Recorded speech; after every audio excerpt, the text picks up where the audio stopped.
Yo ho ho, you saucy. Welcome to yet another edition of the Dom Mafia Report. You read that title correctly. That's for damn sure. The Buffalo Bills ended up releasing their very first depth chart while training camp is slowly starting to wrap up, leading up to the preseason. And there was a couple of shocking moves. Now, I'm not going to put a lot of weight on this first depth chart. There's probably some hidden reasons behind why the front office, Sean McDermott, and the coaching staff decided to list it out the way that it was. So what I thought would be interesting is if I go through it and I really just point out some of the what the f*** moments, what's going on in this competition, do we know anything? But right before we do that, I do want to highlight just one more time that I am giving away 2 tickets to the Buffalo Bills and Pittsburgh Steelers Week 5. Very exciting. In order to enter, super easy. All you need to do is be a subscriber to this YouTube channel and leave a comment on this video. I will be announcing the winner during the pregame of the Week 1 matchup against the LA Rams on my live game reaction, so do not miss out, and may the odds be ever in your favor, Dom Mafia. So the Buffalo Bills ended up releasing their depth chart. There was a couple of head scratchers, so rather quickly we're going to go through some of these and basically just have a conversation. Number 1, not that surprising. There's definitely a reason behind this, but our right tackle Spencer Brown was listed behind David Quisenberry, right? Probably not a lot of things to analyze about this. We all know that Spencer Brown has been limited on several practices in training camp, hasn't played in a lot of them. Now, with David, he has been performing very well, but really when it comes from pound to pound, and when you have to look at the draft capital investment that we ended up putting in Spencer Brown, I really don't see this being permanent. I just think that this is more of a health move to sort of start off. Not quite as shocking, but it was there, and I did want to point it out in case anybody wanted to further analyze that. Number 2, which is definitely a matchup that I have been following very closely throughout training camp, is the punting competition. Okay, I was pounding the table for the punt god during the draft. Okay, I mean, when you see this motherfucker bombing 75-yard punts, I wanted them on this team. But the question for him was whether or not that he was able to hold the football. Now, some of the practices, some of the articles I have read that actually did highlight this competition, I wish there was a bit more coverage on this, sounds like that he's been doing pretty good. One particular day, he held about like 6 or 7 different kicks for Tyler Bass, ranging from a wide variety of yardage, and he seemed to be doing well because Bass ended up hitting each and every single one of them. But the depth chart release suggests that Matt Hawk, the incumbent, is currently ahead of him right now. Now, don't get me wrong. I was not very pleased with Matt Hawk's performance last year, but let's be completely honest with ourselves.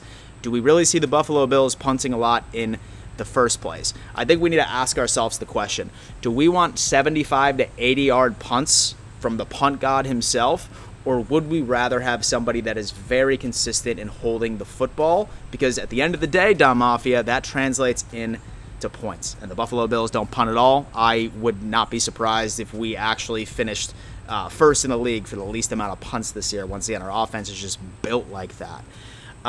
However, I still see Arazia coming out on top during this final competition, but leave a comment and let me know how you think about that. Should be pretty interesting. Running back was something I wanted to point out as well.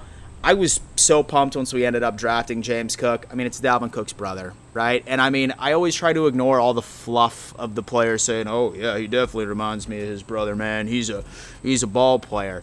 I mean, what else are you going to say to the media when you're a professional athlete? But right according to reports and articles, I'm going to go on ahead and just put together an overall culmination. This guy's been impressing.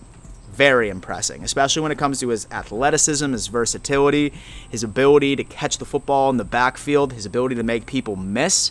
The guy, in my opinion, is eventually going to be our number 1. He's going to be enjoying the majority of the touches. However, right now, with this depth chart, he's sitting at number 3. You have Devin Singletary, Zach Moss, who I called at the beginning of the season is going to be cut, and then James Cook. Really want to see what he does in preseason. I think that he's going to be at number 2 at the very least. Singletary will probably start off the first couple of games, but then we'll slowly but surely start seeing James Cook's touches increase. Super thrilled about this entire situation when it comes into that room. Next up was the cornerback room. This one was also a bit of a shock on my end. I mean, we all know that Elam is a rookie, right? But him being our first round pick, and from what I've heard how he's been performing in practice, this was a shock to me right now. They ended up putting that the two cornerbacks starting on the outside is Trey White. That wasn't the shock. The shock here was Dane Jackson. Love Dane Jackson. I think that he has definitely done a lot for this team, especially seeing how late in the draft we picked him up just a couple of years ago. But seeing Elam right now in the third spot in the depth chart, especially when it comes into the overall cornerback room, is a bit of a shock. I wouldn't be surprised if maybe McDermott and the coaching staff just sort of want to light a fire under his ass, maybe like really get that competitive edge out in him, and we can see exactly what he's like during game time. But we shall see. In my opinion, I don't feel like that there's any world where Elam is not starting on the outside of a healthy Trey White, but we're going to have to stay tuned and see how preseason goes. So then it comes into the slot receiver role, which I think has also been up for a lot of debate at this point. With Cole Beasley being gone, and that's a side story, we ended up seeing him sort of drop another cryptic message on Instagram or on Twitter, you name it, about him leaving Buffalo, but that's neither here nor there. Everybody has been asking exactly who was going to be taking over. Once we ended up bringing in Jamison Crowder, who in my opinion is probably one of the best slot receivers in the game. Only problem was that he was with the New York Jets, never had consistent QB play, and he was injured the past couple of years. Great offseason pickup, but it also appears that Isaiah Mckenzie has absolutely been balling in training camp. And let me tell you what, he has earned it. As of right now, Isaiah Mckenzie is listed as the number one slot receiver on this depth chart. That's behind Jamison Crowder.